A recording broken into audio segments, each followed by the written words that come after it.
Hello student. आज हम लोग मैट्रिसेस की सीरीज में 16 लेक्चर पर डिस्कस करेंगे। लास्ट टाइम पे हमने एलआई और एलडी के बारे में बताया था, दोनों मेथड। आज इस पे बेस्ड क्वेश्चन सॉल्व करेंगे। तो हमने फर्स्ट क्वेश्चन नोट कर दिया है। फर्स्ट क्वेश्चन में क्या है कि examine the following system of vector for linear dependence. इसका मीन्स चेक करना है कि लीनियर डिपेंडेंट है कि इनडिपेंडेंट है गिवन सेट ऑफ वेक्टर। अगर डिपेंडेंट आता है, अगर डिपेंडेंट आ जाए तब फाइंड द रिलेशन बिटवीन, तब उनके बीच रिलेशन को भी फाइंड करना है। अगर यहीं इंडिपेंडेंट आ जाएगा, लीनियरली इंडिपेंडेंट, तो कोई रिलेशन नहीं आएगा। ये ध्यान रखना। अगर जब लीनियर डिपेंडेंट आता है तभी रिलेशन फाइंड कर सकते हैं। तभी लिखा है इफ डिपेंडेंट, अगर डिपेंडेंट है तब find the relation between them. तो हमारे पास तीन वेक्टर्स दिए गए हैं, x1, x2 और x3। तीन वेक्टर्स दिए गए हैं x1, x2। तो हमने मेथड में बताया था तीन वेक्टर्स अगर दिए गए हैं तो तीन स्केलर्स हम लेते हैं। तो लेट अस कंसीडर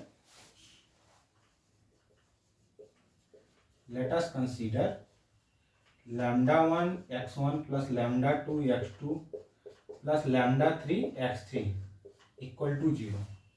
इसमें लैम्डा वेयर λ1 λ2 λ3 ये क्या है, एन स्केलर्स हैं।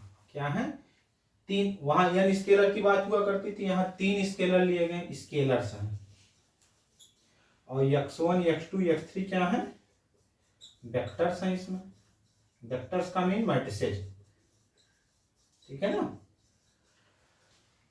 तो अब देखो, इसमें हमने बताया था अगर स्केलर्स, अगर सभी स्केलर्स जीरो आ जाते हैं तो लीनियरली इंडिपेंडेंट होगा। अगर सभी स्केलर्स जीरो नहीं आते हैं तो लीनियरली डिपेंडेंट होता है, एलडी होता है। तो चलो हम स्टार्ट करते हैं। λ1 x1,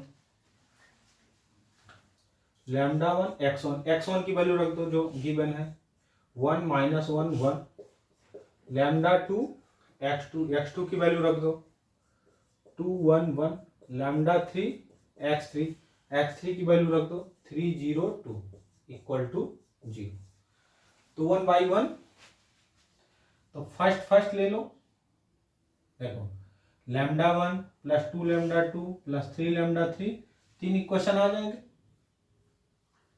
तीन इक्वेशन आ जाएंगे। तो λ1 plus 2 λ2 first plus 3 λ3 equal to 0। फिर minus λ1 plus λ2 plus 0 into λ3 equal to 0। फिर λ1 प्लस लास्ट यहाँ इसमें मल्टीप्लाई करो, इसमें मल्टीप्लाई करो, इसमें ऐड करके इक्वल 0 कर दो। λ1 प्लस λ2 प्लस 2 λ3 इक्वल टू 0। एक क्वेश्चन आ गए। अब homogeneous system of linear equation है, homogeneous system of linear equation है, ax इक्वल टू 0 के फॉर्म में है। तो हम इसमें क्या करना है, इसमें हम ट्रायंगुलर फॉर्म में करेंगे। तो ax इक्वल टू 0 के फॉर्म में पहले लिख लो। a का मीन्स क्या है, कोफिशिएंट मैट्रिक्स 1 2 3 -1 1 0 और 1 1 2। x का means column matrix of unknowns. यहाँ अननोन्स का मतलब एन, जो स्केलर्स तीन लिए गए हैं λ1, इनकी वैल्यू जिसकी फाइंड करना है। और 0 का मीन नल मैट्रिक्स है। तो अब हम लोगों को क्या करना है, अब हमको ए को हमको बना लेना है ट्रायंगुलर फॉर्म में।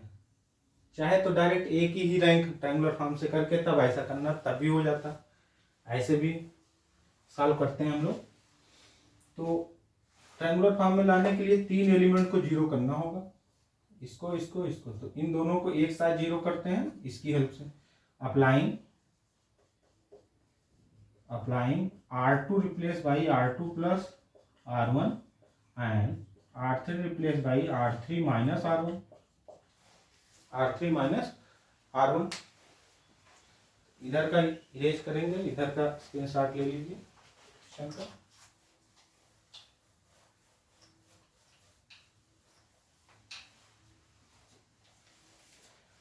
आ जाएगा 1 2 3 0, 2 + 1 3, 3, 1 - 1 0, 1 - 2 -1 और 2 - 3 -1।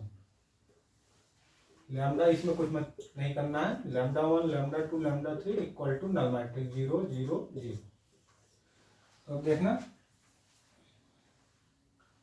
एक एलिमेंट अभी और जीरो करना है, इस एलिमेंट को जीरो कर देते हैं। तो R3 replace by R3 + 1/3 R2। इसमें 3 से डिवाइड करते हैं, फिर ऐड कर देंगे, जीरो आ जाएगा। तो 1 2 3 0 3 3 0 0, ये क्या आ जाएगा -1/3 हो जाएगा तो 1, ये भी जीरो आ जाएगा। लैम्डा 1 लैम्डा 2 लैम्डा 3, एक रो पूरा कंप्लीट जीरो आ गई,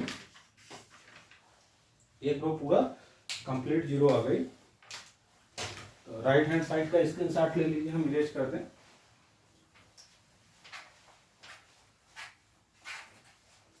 एक रो कंप्लीट जीरो आ गई, तो हम लोग अपर ट्रायंगुलर फॉर्म में आ गए। अब row by column matrix multiplication कर लो। तो lambda 1 + 2 lambda 2 + 3 lambda 3 equal to 0 आ जाएगा। और 0 × लैम्डा 1 है 0 हो जाएगा, + 3 लैम्डा 2 + 3 लैम्डा 3 इक्वल टू 0। और क्या आ जाएगा लैम्डा 3, ये पूरा जीरो हो जाएगा, ये पूरा जीरो हो जाएगा। तो दो इक्वेशन आ गए। अब देखो 3 को कॉमन लेके सेकंड इक्वेशन में हम जीरो की तरफ भेज देते हैं, तो ये आ जाएगा यहां से। अब एक को हम टी मान लें तो या के मान लो, उसी के टर्म में आ जाएगी वैल्यू। अब इन दोनों इक्वेशन से हमको लैम्डा 1 लैम्डा 2 लैम्डा 3 की वैल्यू फाइंड करना है, तो ऐसे वैल्यू आ नहीं पाएगी। देख एक को टी मान लो या के मान लो, कुछ भी मान लो। लेट लैम्डा, लास्ट वाले को मान लेते हैं, लैम्डा 3 इक्वल टू टी मान लिए, तो lambda 2 equal to minus lambda 3 होगा, तो -t आ गई लैम्डा 2 की वैल्यू। फिर लैम्डा 2 लैम्डा 3 की वैल्यू इस इक्वेशन में पुट कर दो। तो lambda 1 2 lambda 2 2 × -t + 3 × t equal to 0। तो लैम्डा 1 - 2t + 3t इक्वल 0। तो लैम्डा 1 3t में से 2t जाएगा t, तो राइट हैंड साइड में भेज देंगे तो -t। तो मीन्स इसका मीन लैम्डा 1 की वैल्यू -t आ गई, लैम्डा 2 की वैल्यू -t आ गई, ये देखो यहां से। और लैम्डा 3 को t पुट किया था, है ना। तो अब देखना ये तीनों स्केलर्स जीरो नहीं आ रहे हैं, तीनों स्केलर्स जीरो नहीं आ रहे हैं, इसका मतलब लीनियरली डिपेंडेंट हैं। यही कंडीशन बताया था। तो given set of vectors are LD linearly dependent. क्यों? क्योंकि जीरो नहीं आ रहे हैं। अगर सभी जीरो आ जाते तो लीनियरली इंडिपेंडेंट आ जाता। तो क्वेश्चन में कहा था कंसिस्टेंसी एग्जामिन द, ये कहा था क्वेश्चन में examine the given set of vectors are LI और LD। तो ये आ गया LD आ गया, लीनियरली डिपेंडेंट। फिर आगे कहा था if dependent find the relation between them. तो अब डिपेंडेंट आ गया, तब रिलेशन कैसे फाइंड करेंगे? लैम्डा 1 लैम्डा 2 लैम्डा 3 की वैल्यू को जो कंसीडर किया हुआ इक्वेशन है उसमें पुट कर दो, रिलेशन आ जाएगा। तो इधर का स्क्रीनशॉट ले लीजिए, हम रिलेशन फाइंड कर दे रहे हैं।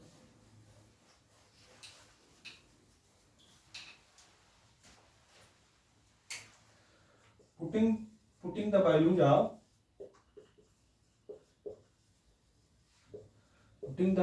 of lambda 1 lambda 2 and lambda 3 in equation, इस इक्वेशन में जो एज्यूम किया है इसमें वैल्यू पुट कर दो तो रिलेशन आ जाता है। तो लैम्डा 1 की वैल्यू क्या है -t(x1), लैम्डा 2 की वैल्यू क्या है -t है, ये भी -t(x2) हो जाएगा। लैम्डा 3 की वैल्यू t, यहाँ t के स्थान पे k भी ले सकते हो, t कॉमन ले लो, t कॉमन ले 0 की तरफ भेज दो तो -x1 -x2 + x3 equal to 0। तो तो माइनस कॉमन ले जीरो की तरफ कर दिया, तो x1 plus x2 minus x3 equal to zero. ये वेक्टर्स के बीच रिलेशन आ गया। इस तरीके से हम इस तरीके का क्वेश्चन सॉल्व कर लेते हैं। अब एक क्वेश्चन हम रैंक ऑफ मैट्रिक्स से इसमें बता दे रहे हैं, ये कंप्लीट हो जाएगा। इसका स्क्रीनशॉट ले लीजिए, हम इरेज कर दें।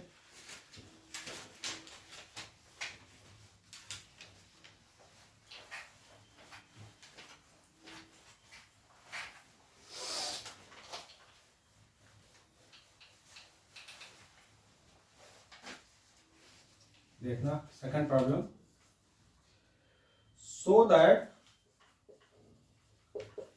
so that row vector of the matrix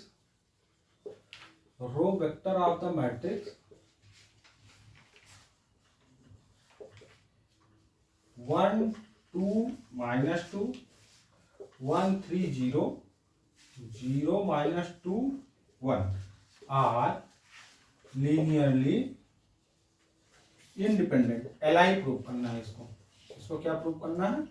LI. तो देखना क्या कह रहा है, so that row vector of the matrix are linearly independent.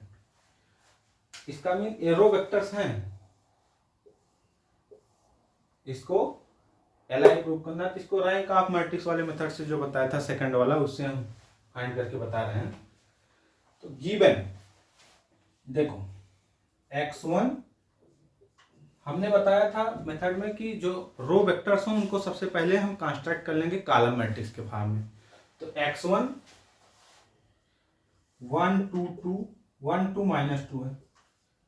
जो रो वेक्टर्स हैं उनको कॉलम वेक्टर के फॉर्म में कर लेते हैं। x2 1 3 0 और x3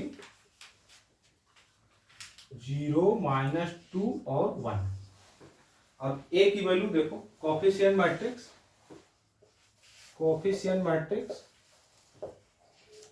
a equal to A आ जाएगा। फर्स्ट वेक्टर लिख लो, कॉलम वेक्टर 1 2 माइनस 2 1 3 0 और 0 माइनस 2 1। ये रूल बताया था हमने, ये रूल होता है रैंक ऑफ मैट्रिक्स में। अगर इस मेथड से फाइंड कर रहे हो एलआई और एलडी में, तो सबसे पहले गिवन वेक्टर्स को कॉलम वेक्टर के फॉर्म में नोट कर लो। फिर हमने बताया था रैंक ऑफ मैट्रिक्स फाइंड कर लो, इसके जो एक कोफिशिएंट मैट्रिक्स की रैंक फाइंड कर लो। अगर rank of A equal to N आ जाता है तो लीनियरली इंडिपेंडेंट होता है रैंक वाले मेथड से। अगर rank of A less than n आता है तो लीनियरली डिपेंडेंट होता है, एलडी होता है। चलो हम रैंक फाइंड करते हैं।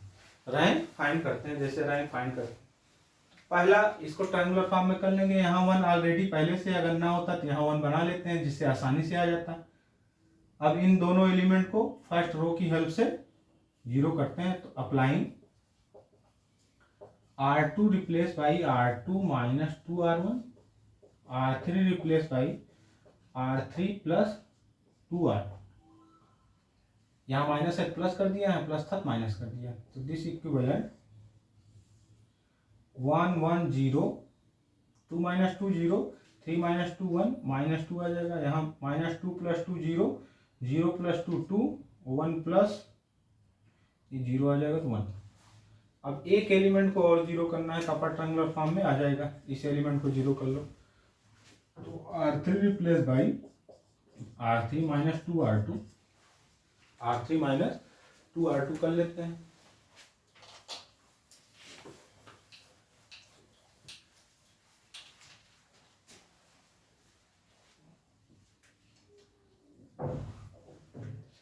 ये वैल्यू आ जाएगी दिस इक्विवेलेंट 1 1 0 0 1 माइनस 2 0 आएगा 0 और 1 माइनस माइनस प्लस, तो 1 प्लस 4 5 आ जाएगा। माइनस 2 से मल्टीप्लाई कर रहे हैं तो माइनस माइनस प्लस आ जाएगा, तो 1 प्लस 4 5 आ जाएगा। अब देखना है अपर ट्रायंगुलर फॉर्म में बन गया है।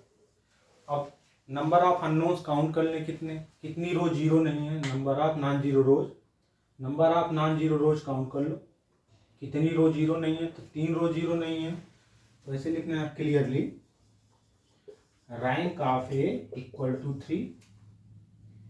तो rank of A equal to n है। एन का मीन्स क्या है? नंबर ऑफ अननोन्स का मीन्स यहाँ तीन स्केलर लिए थे जैसे नंबर ऑफ अननोन्स का मीन्स क्या है, तीन स्केलर जैसे LILD में लेते हैं λ1 λ2 λ3, तो तीन वेक्टर हैं, तीन स्केलर्स हो गए। कैसे देखो, जैसे λ1 x1 plus λ2 x2 plus λ3 x3 equal to 0, तीन वेक्टर दिए गए थे x1 x2 x3, तो ये क्या है स्केलर्स, इसी को अननोन कहेंगे। तो इसके बराबर है, इसकी एक फिक्स है λ1 λ2 λ3 और रैंक कितनी आ गई थी, तो given set given matrix are Li। हमने बताया था अगर rank of A equal to 3n, अगर rank of A equal to n आ जाता है तो Li होता है, अगर 2 आ जाती रैंक तो भी LD हो जाता। तो आज के लेक्चर में हम लोग यहीं तक डिस्कस करते हैं। अगर आज के लेक्चर में इसमें अगर कहीं कोई प्रॉब्लम आती है तो कमेंट करके पूछ सकते हो, तो हम सलूशन देंगे। अगर इस चैनल से बेनिफिट मिल रहा है तो लाइक और सब्सक्राइब करिए। Thank you.